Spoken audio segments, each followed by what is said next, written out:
My name is Phil Walls. I'm Chief Clinical Officer for MyMatrix. Thank you for joining us. We're going to start a series today on analgesics.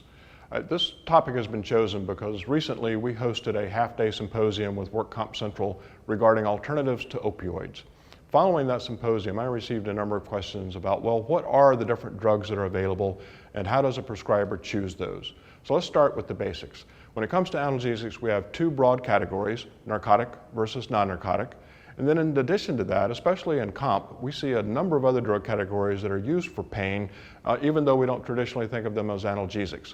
This includes things such as anti-seizure medications, antihypertensives or blood pressure medication, as well as antidepressants. So how does a prescriber decide between all of these? Well, over the next few videos, we're going to talk about how a prescriber makes a choice, how the type of pain makes a difference in the selection of a particular drug, and why an opioid would be chosen versus a non-opioid. So now you're hearing me use the phrase opioid and non-opioid versus narcotic and non-narcotic. Narcotic is a very old term. Traditionally, it means any drug derived from morphine. Law enforcement, though, has taken narcotic to mean any drug that is a controlled substance, and more specifically in many cases, any illegal controlled substance. That can include things other than opioids, such as amphetamines, LSD, etc. So the medical community has adopted the terms opioid and non-opioid.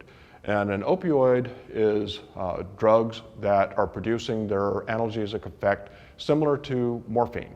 Morphine was the first opiate isolated from the opium poppy. Now there's another phrase, opiate.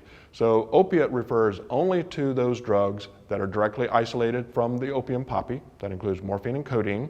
Whereas any that came after, which were synthetic derivatives such as heroin, fentanyl, oxycodone, etc., are all referred to as opioids. Now you can't go wrong referring to these drugs as an opioid because that encompasses opiates as well. Next time we're going to pick up with types of pain and how a prescriber makes their choices. Thank you.